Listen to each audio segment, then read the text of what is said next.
Before then, I want to use this opportunity to say our condolences to the families of Mark Beard, the former female coach of Liverpool, who passed away at the age of 47. We recall that Mark Beard coached the female side of Liverpool team between 2024, 2012 and 2025. He had two spurs, but this was a man that gave a lot to the world of football. It doesn't matter whether it's a female football, but football is football, and he brought smiles to our faces. And on this edition of Our Life on Offside, I have with me the Superman that loves United so dearly. But he is a very, very authoritative man when it comes to talking about United. He will say the right things, not like those United guys that always say, how many trophies have you won? But he's always emphatic and he's straight to the point. Yes, Ruben Amorim finally delivered. But somehow it was a topsy-turvy, what's it called, victory. So what's your take, Danny? It was not, like I always say, yesterday's performance or Saturday's performance was not a convincing one at all. Because Chelsea had early red card. We could have converted our chances that we had, but we wasted a lot of chances. And the changes that Amorim did also was a disaster.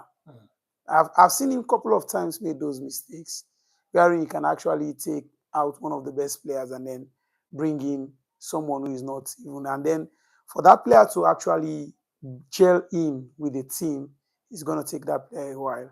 That was what happened with Maguire. The same thing happened with Lenny Euro during the Man City match. He did the same. Luke Shaw made like 1, 2, 3 mistakes in the game. And then that guy actually left him in that field. He couldn't take him out. I was wondering what's exactly that is going on, or is there something out there that is actually pushing him to make those decisions? Because I don't believe any coach in their right senses will make those.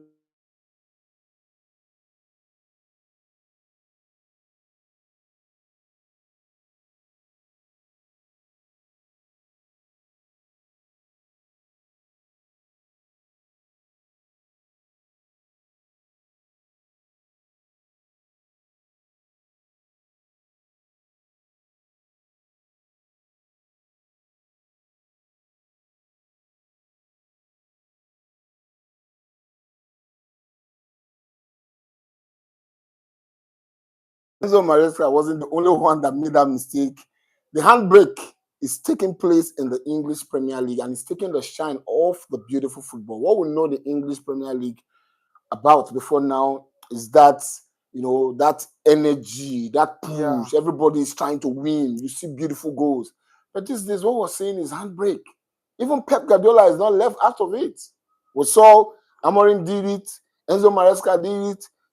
Mikel Arteta, his own has become something else, because in the time past, you can argue that Arsenal doesn't have the personnel to, you know, go out there and do this. But you've got the legs. Even your second 11 is as good as your first 11. So why are you playing with the handbrake?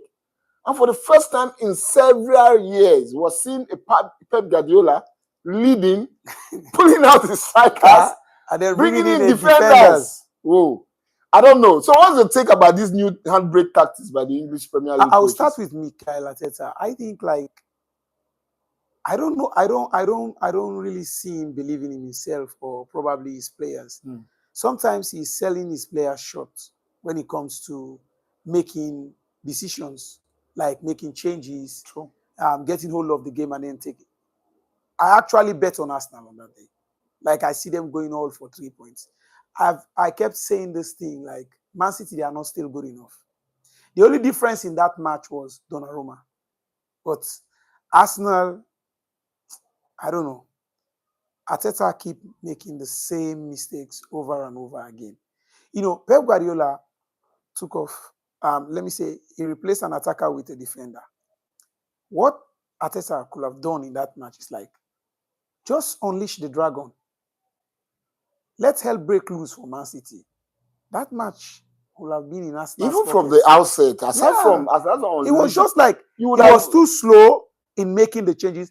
I actually watched the match and I was looking at Miguel Moreno the entire time. The guy was just passing the ball at the back and losing the ball. And losing the ball too. How can you be going forward and then all of a sudden you see like your fellow players running through those lines? For you to release the pass In the to first them, place, you just tell them to like slow down. In the first place, playing Mikel Merino 3 DMs again. I'm telling he you. did it again.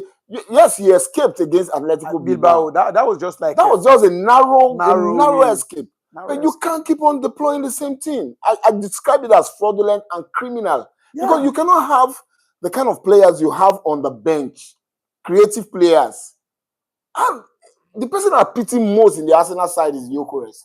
That guy is running himself into the ground. The passes are not coming. It's just hellish for him. Nobody is pulling out the crosses. Everybody's just like, let me just play safe so that we don't lose the ball. I saw Trossard doing the same thing over and over. The guy was calling for the ball. Every time the midfielders hold the ball, the guy would just like run through the defense. Nobody's seeing it. Just release those passes. And there was one time, like, he did that same run like 2 times.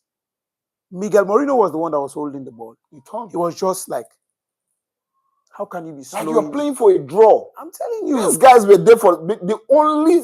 And from what I discovered also, this is to Arsenal fans and to Arteta, I think it is high time we began to look into his case. And yes, he has done a good job by bringing harmony into the club. But is it harmony that the fans are going to enjoy? No. We're talking about winning trophies. Even Tottenham Hotspur that we banter always and say their cabinet is dusty. They've won a major European trophy.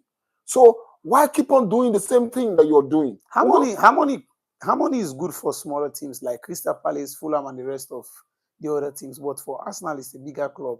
Okay. It's not good enough.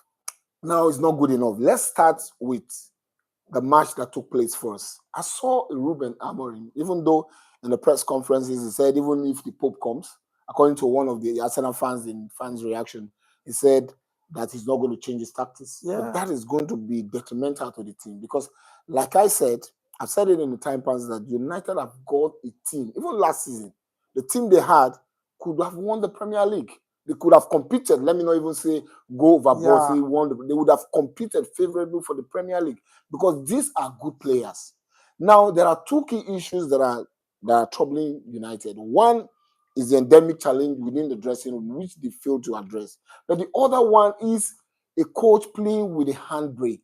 You're not giving the players the freedom to express themselves. They could do better. It's football. They are professionals, for crying out loud. We've seen an Amad Diallo just come from nowhere, enterprising display, performing well. All of a sudden, you are turning the guy into a defensive and attacking player at the same time. I'm telling you. So you're taking out something away from the player. That's exactly what he's doing to most of the players. And I kept telling people around, I said, look, United need to take on Chelsea now and score 4 goals. I said, if they're not careful, that Chelsea is going to come back into this game. And that was exactly what was going to happen. You took away a Maguire in the defense that was the stalwart of that defense during the game that would have even scored again for you guys from set pieces. Because I've not seen any defender in the Premier League. Yes, it is, I can say it, even though we are rivals, but the truth must be said. Maguire, there is no better defender in the area duels, in set pieces, in opponent's area. He guy can put his head even on a stone and a rock. And you are pulling him out to bring Leniero. I don't understand. And you're bringing him Messi, and the whole thing just... Messi Mount and Cunha was a bigger mistake in that match because bringing them on changed the entire rhythm of the thing. They were not running enough. Those guys are just coming from injuries. And what we needed was people who can actually run through those lines, channels, and then we can make those passes. And Mbemo was doing well. Just bury the game. Mbemo was doing well. Yes. Mbemo was doing well. But the guy was exhausted. And now even Seshko, at the other hand, he was playing well. The guy had like a couple of runs that could have just given him, those midfielders could have just given him the ball. And Bruno, the entire time, was standing there. I don't know if that guy liked to read script or something. The guy is just like, it's so annoying. How can you be on the field, you want to be a footballer, and then at the same time want to be a coach? That is why you guys should you are the one that is why you guys should have cashed in on him. I said he's the major problem. That's exactly what I've been saying. Should have cashed in on, take the £100 million and go. Remember when Ruben Amorim came in, I told you, for him to succeed, he needs to solve the dressing room issue. Yeah, issue. you're It's still right. not sorted out. You will see today, like, if we're on the pitch, we have a few players that will be playing well. And then the other day, you see another group of set of players who will be doing well. I've never seen a day in my life wherein, like, the entire team will have a good rating. And to make matter worse, is that we have the most horrible goalkeeper in the world. That guy, I don't know how we got to sign that type of goalkeeper. He's below our level. He's below Fulham's level. Even Fulham. And the funny thing is that you sign a 19-year-old goalkeeper that you've not given. Sergio Lemons has not been given an opportunity. So the question is, why did you sign him? Exactly. That's exactly what Paul Scholes said. He said, for us to see Donnarumma available for a very small amount of money, and then we allow him to go to Man City instead of us signing that goalkeeper, that would have turned you guys into real tight. The guy said it's a robbery on our He's face. the difference for City presently. Team. Because when Arsenal played against them over the weekend, from the set pieces, Arsenal would have scored at least 2 goals. He didn't allow those. He didn't allow those. He was daring, coming out to challenge that guy. Even in our own match against City, the guy was the difference. Yes, we had a goal that I thought Mbemo had buried that ball.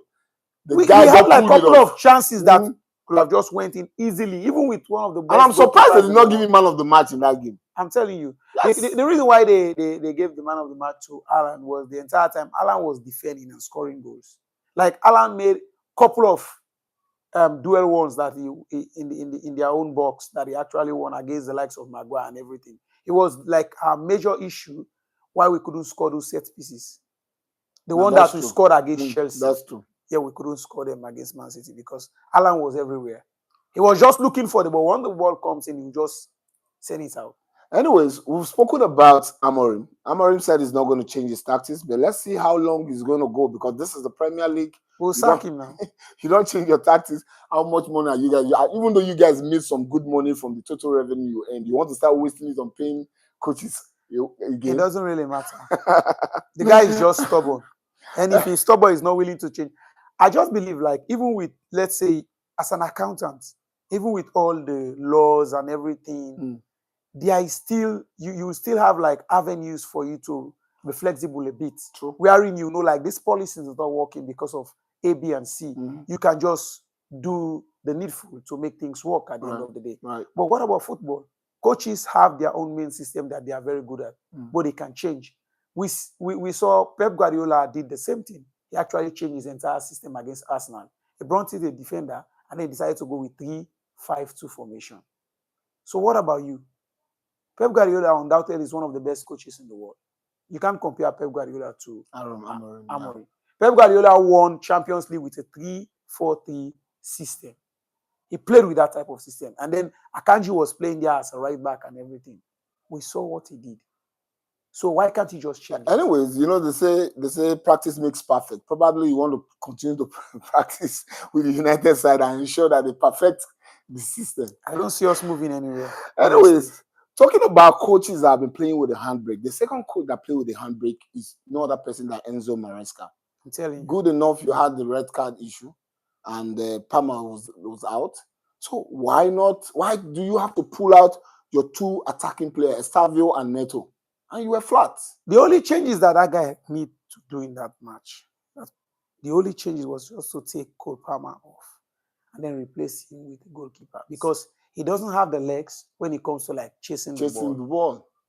But aside from that, if Pedro Neto and Estavio have stayed on, it could have caused us a lot of problems. Because even with our goalkeeper, I know, like, it's just a puzzle. He will just be standing there, and then when they take a shot, the next thing is inside the goal. Even I think your goalkeeper and the goalkeeper of Chelsea, they also share the same kind of goalkeeping prowess. No. Because the Chelsea's goalkeeper for your second goal was in no man's land.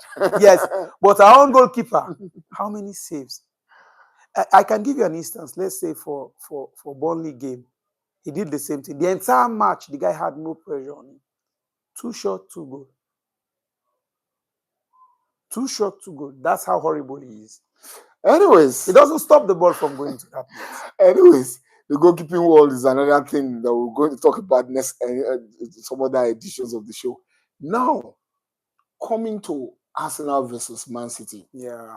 In our show, I said Arsenal is going to defeat Man City by 3-1. Me I too. knew I believe it's the a same. match that will always bring Yeah. in goals. But the moment I saw the lineup, I said, this is criminal again. Why are you doing what is not working?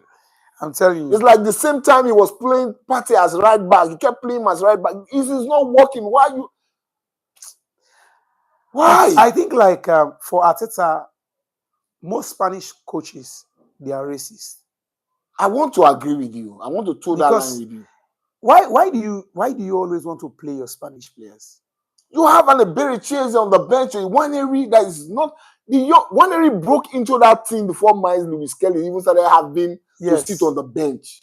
You put him in a Champions League match and he performed. I'm telling you. You are putting the guy on the bench. You have an Iberichese. The guy is not playing. Why play Merino? Why?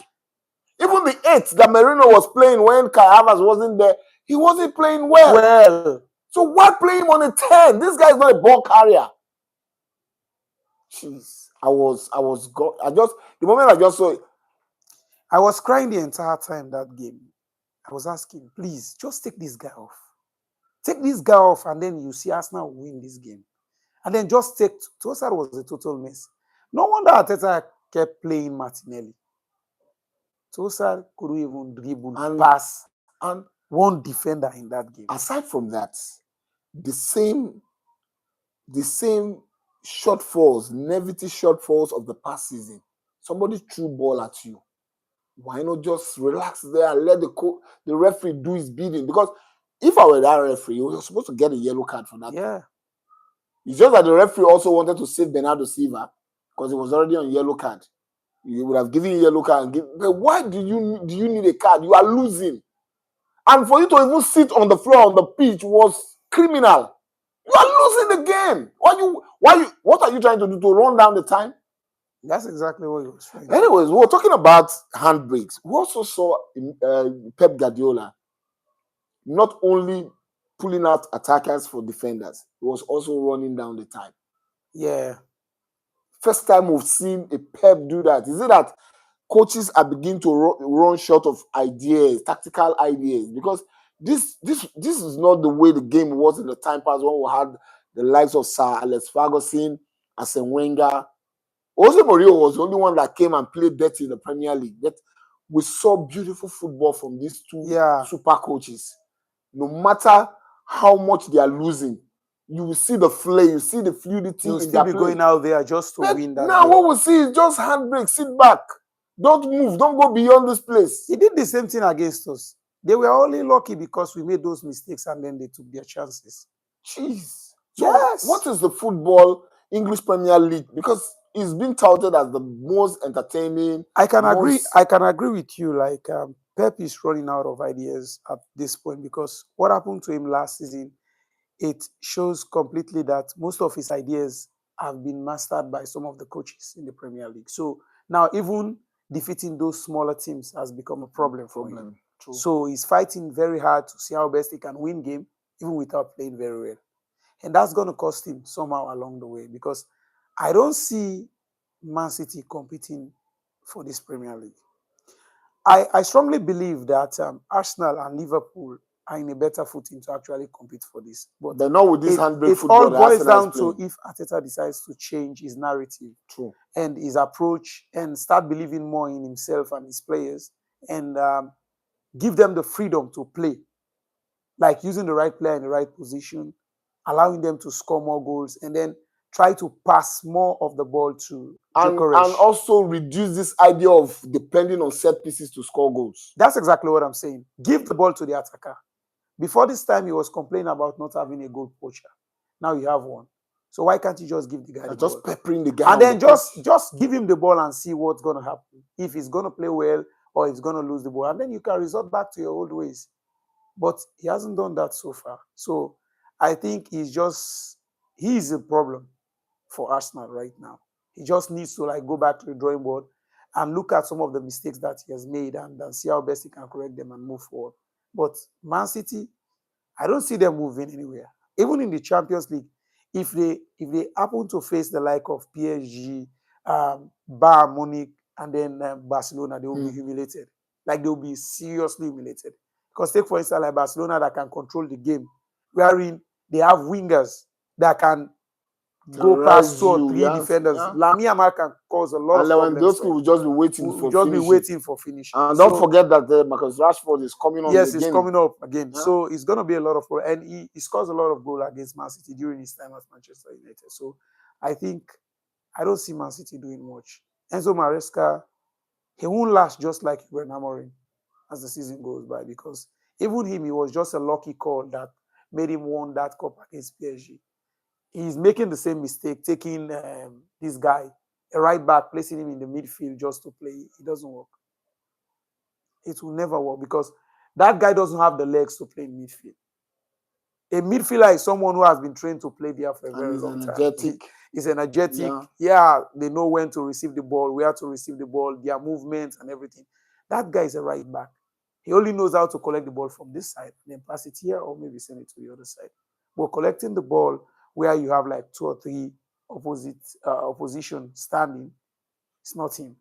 But this approach now, this handbrake approach by these coaches, how do you think that competing opponents can make them change? Because it is taking off the shine from the beautiful football. We don't see, what we just see is just, I call it locomotive football, like a train. You move, those old trains that we have then. Yes. You move, you stop, you move, you stop.